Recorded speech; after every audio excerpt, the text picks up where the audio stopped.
کا کتنا بڑا امپورٹنس ہے. ابھی تو ہم اسلام کے جو تعلیمات ہیں اندر کے اس کو تو جانیں گے, basic pillars of Islam, pillars of ایمان ہم کو ابھی تک علم نہیں ہے. میں یہ کہنا چاہ رہا ہوں کہ جو ہم اپنا ٹائم جو دنیا کے معاملے داری میں رکھتے ہیں, لگاتے ہیں, اس سے زیادہ یا اتنا ہی ٹائم ہم دین علم حاصل کرنے میں لگائیں گے. کہاں لگا رہے ایسا کچھ ہے, دل سے بڑھیا لگائیں گے, اللہ کے دین کو سمجھنے کے لیے لگائیں گے انشاءاللہ. اب ہم دیکھیں گے کہ جو اللہ کا دین ہے اس کو ہم دوسروں تک کیسے پہنچائیں. اللہ سبحانہ تعالیٰ نے سورہ آل عمران پڑھیں گے, سورہ آل عمران سورہ نمبر 3 کے آیت نمبر 104 میں فرمایا وَاتَّقُوا مِنْكُمْ أُمَّةً يَدْعُونَ إِلَى الْخَيْرِ, کہ تم میں سے کچھ ایسے لوگ اٹھ کر آئے جو لوگوں کو اللہ سبحانہ تعالیٰ کی طرف بلائے اور اچھے سے اچھا عمل کرے.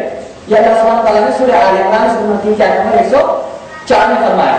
اگر آپ وہی آل عمران سورہ آل عمران سورہ نمبر 3 کے آیت نمبر 110 میں فرمائیں گے, اللہ سبحانہ تعالیٰ نے فرمایا کنتم خیر امۃ اخرجت للناس تأمرون بالمعروف وتنہون عن المنکر وتؤمنون باللہ, کہ ہم مسلمان کو اللہ سبحانہ تعالیٰ کہہ رہے ہیں کہ تم سب سے بڑی خیر والی امت ہو. ہم خیر والی امت ہے, چاہے ہم اللہ کی نافرمانی کرے, محمد صلی اللہ علیہ وسلم کی نافرمانی کرے, قرآن کے تعلیمات سے دور ہو جائے, محمد صلی اللہ علیہ وسلم کے احادیث سے دور ہو جائے, ماں باپ کی نافرمانی کرے, ہمارے والدین کی نافرمانی کرے, ہم اللہ کے حقوق سے دور ہو جائے, پھر بھی اللہ سبحانہ تعالیٰ کیا کہے تم کیا ہو, خیر والی امت ہو. اللہ سبحانہ تعالیٰ کیوں ایسا کہہ رہے ہیں؟ آگے آیت میں اللہ سبحانہ تعالیٰ فرماتے ہیں تأمرون بالمعروف, اس کا معنی ہے کہ تم لوگوں کو اللہ کی طرف بلاتے ہو, اللہ کے دین کی طرف بلاتے ہو, اسی لیے تم خیر والی امت ہو. موسیٰ علیہ السلام کے زمانے میں وہ اللہ کے چہیتے تھے, مگر انہوں نے کیا کیا, اللہ کی نافرمانی کی نہیں. اس کے بعد اللہ سبحانہ تعالیٰ نے ہمیں خیر والی امت کہا. اب ہم کیا کر رہے ہیں, اللہ کے احکامات سے دور ہو رہے ہیں. کون سا حکم ہے جو اللہ سبحانہ تعالیٰ کہہ رہے ہیں کہ تم خیر والی امت ہو؟ اللہ سبحانہ تعالیٰ کہہ رہے ہیں کہ تم لوگوں کو دین کی طرف, اللہ کی طرف بلاؤ, اسی لیے تم خیر والی امت ہو. اگر ہم یہ کام نہیں کر رہے ہیں تو کیا ہم خیر والی امت ہو سکتے ہیں؟ ہو سکتے ہیں نہیں. تو نہیں ہونا چاہیے. ہونے کے لیے کیا کرنا پڑے گا, دعوت دین کا کام کرنا پڑے گا. دعوت دین کرنے کے لیے کیا حاصل کرنا پڑے گا, علم حاصل کرنا پڑے گا. اور سب سے بڑی بات ہم نے یہ کمزوری ہے کہ دعوت دین کرنے کے لیے سب سے پہلے کیا کرنا پڑتا ہے, علم تو حاصل ہو گیا آپ کو, اس کے بعد اپنے آپ میں چینج لانا ہے. کیسا چینج لائیں گے؟ اگر بھائی اگر میں داڑھی چھوڑ دیا تو میرے کالج میں جو میں جاتا ہوں کیا کہیں گے؟ اگر میں پہننے کے اوپر اگر میں پہنتا ہوں, اس بار کو میں کرتا ہوں تو لوگ بولیں گے کیا نہیں یہ نیا فیشن شروع کر دیے, کیا مجھے تانے ملیں گے؟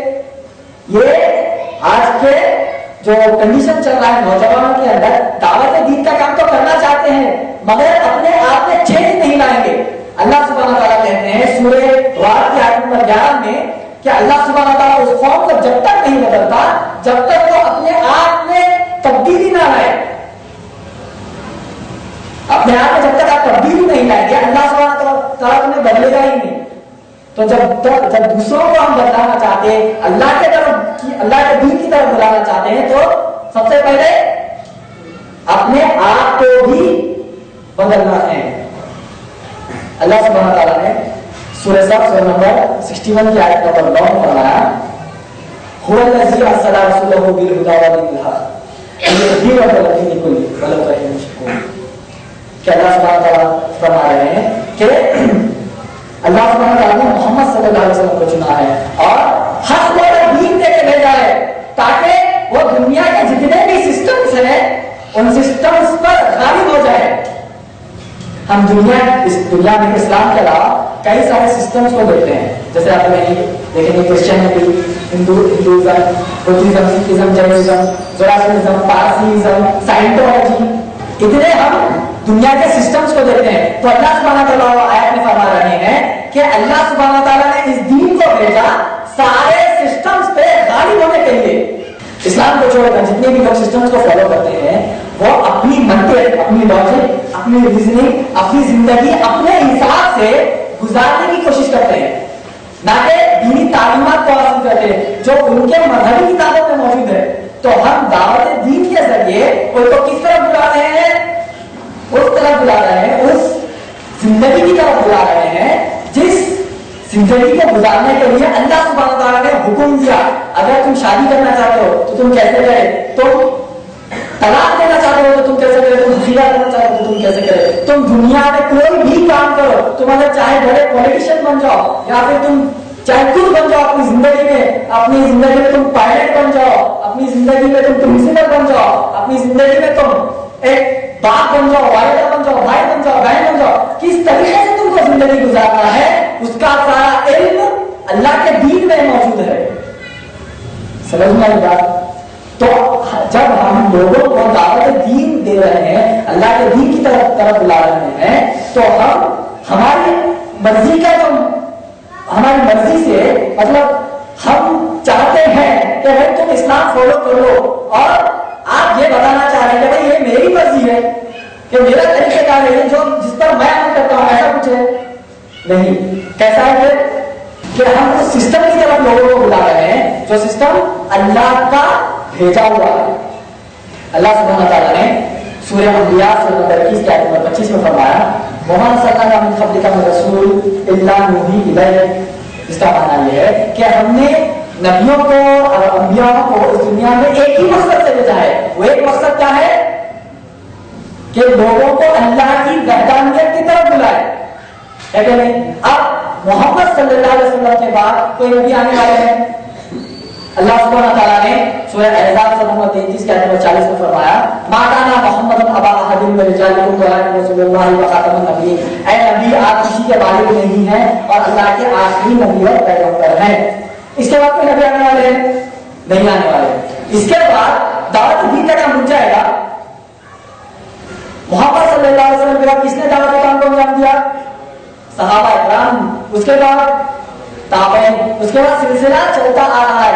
اب یہ جنریشن میں آپ کیا یہ ایکسپیکٹ کرتے ہیں کہ غیر دعوت کا کام کریں؟ دعوت کا کام غیر کرے گا؟ نہیں. کون کریں گے؟ ہم کریں گے. اگر ہم نہیں کریں گے تو اللہ سبحانہ تعالیٰ نے سورہ محمد سورہ نمبر 47 آیت نمبر 38 میں فرما دیا اگر تم لوگ یہ کام نہیں کرنا چاہتے یا نہیں کرتے ہو یستبدل قوما غیرکم. اللہ سبحانہ تعالیٰ تم کو ہٹا دے گا، تمہاری قوم کو ہٹا دے گا، تمہاری نچلی قوم کو تمہارے اوپر لا کر ان سے دعوت کام لے گا. سمجھنا ہے بات؟ اس انڈیا میں ہم دیکھتے ہیں کہ بادشاہ کی مسلمانوں کی بادشاہ کی مطلب انہوں نے دعوتی کام کو نظر انداز کیا. آج رہی ہے بادشاہ نہیں ہوتے. کیوں؟ اتنا جو عظیم بڑا جو کام ہے اس کو نظر انداز کیے، اللہ کے دین کو پھیلانے کو وہ نظر انداز کیے. آج ہم دیکھتے ہیں کہ اس انڈیا میں جس کی حکومت چل رہی ہے غیر کی حکومت چل رہی ہے کہ نہیں؟ سمجھ میں جاؤ. دعوت دین کس حال میں کرنا چاہیے؟ کون سے حال میں؟ کیا میں دعوت دین کا کام پارٹ ٹائم کروں یا فل ٹائم کروں یا دعوت دین میں ہی لگ جاؤ؟ کیسے آپ لوگ کیسا کرنا چاہیں گے؟ کیسا کرنا چاہیں گے؟ کرنا ہی چاہیں گے. دعوت دین کا کام کیسے کریں گے؟ فل ٹائم انشاءاللہ کہیے انشاءاللہ. ایک دفعہ محمد صلی اللہ علیہ وسلم ان کے گھر میں آتے ہیں، خون سے لطپت ہے اور بخار بھی ہے اور اندر آتے ہیں. امہات المومنین کہتی ہیں ایک صحابی آتے ہیں، صحابی آتے کہتے ہیں اللہ کے نبی ہمارے گھر کے پاس سے ایک قافلہ گزرتا ہوا جا رہا ہے. تو محمد صلی اللہ علیہ وسلم جلدی تیار ہو گئے ہیں کیا کرنے کے لیے؟ دعوت دین کے لیے جانے کے لیے. امہات المومنین کہتی ہے اے نبی آپ کیسے جائیں گے؟ آپ کی حالت تو دیکھیے، آپ کو اتنا بخار ہے، آپ بری طرح سے زخمی ہو چکے ہیں، آپ کیسے جائیں گے؟ تو پلٹ کر کہتے ہیں اے عائشہ غالباً عائشہ رضی اللہ تعالیٰ عنہا ہوتی ہے، وہ کہتے ہیں اگر یہ قافلہ میرے گھر کے پاس سے چھپ کر چلا گیا، اور قیامت کے دن اگر اللہ ان سے پوچھے گا کہ تم نے ایمان کیوں نہیں لایا، اسلام کیوں نہیں لایا، اگر وہ لوگ کہہ دیں گے کہ اے اللہ تیرے نبی کے گھر کے پاس سے ہم گزر گئے مگر ہمیں دعوت دین نہیں ملا، تو کیسا رہے گا؟ ہمارے گھر کے پاس سے 1 لاکھ غیر مسلمان میں گزرے تو ہمارے سر پہ ایک زمین نہیں۔ اللہ سبحانہ تعالیٰ نے دعوت دین کرنے کا طریقہ کار بتایا۔ اگر آپ پڑھیں گے سورہ نحل سورہ نمبر 16 کے نمبر 125 میں اللہ سبحانہ تعالیٰ نے فرمایا کہ تم دعوتی کام جو کر رہے ہو وہ حکمت سے کرو۔ سمجھ میں آیا؟ دعوتی کام حکمت سے ہونا چاہیے۔ فار ایگزامپل مثلا لے کر کہتا ہوں، اگر کوئی غیر کو آپ دیکھتے ہیں کہ اللہ کے علاوہ کسی اور کی وہ عبادت کر رہا ہے، فار ایگزامپل مثلا پوجا کر رہی ہے، تو آپ کیا کریں گے؟ نہیں نہیں کر پائیں گے، اللہ کو نہیں مانا ہے، کریں گے اس سے کیا ہو جائے گا؟ فتنہ شروع ہو جائے گا۔ آپ دعوتی کام نہیں کرتے ہو، وہاں پر آپ کیا شروع کر دیے؟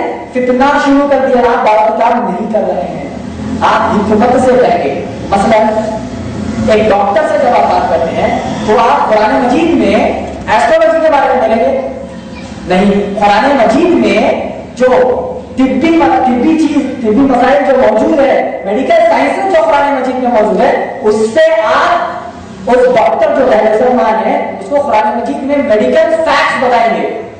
سمجھ میں بات؟ اس کے بعد جب آپ ایک سائنٹسٹ سے بات کرتے ہیں جو غیر مسلمان ہے، اس کو آپ تو آسمان میں جو چیزیں موجود ہوتی ہیں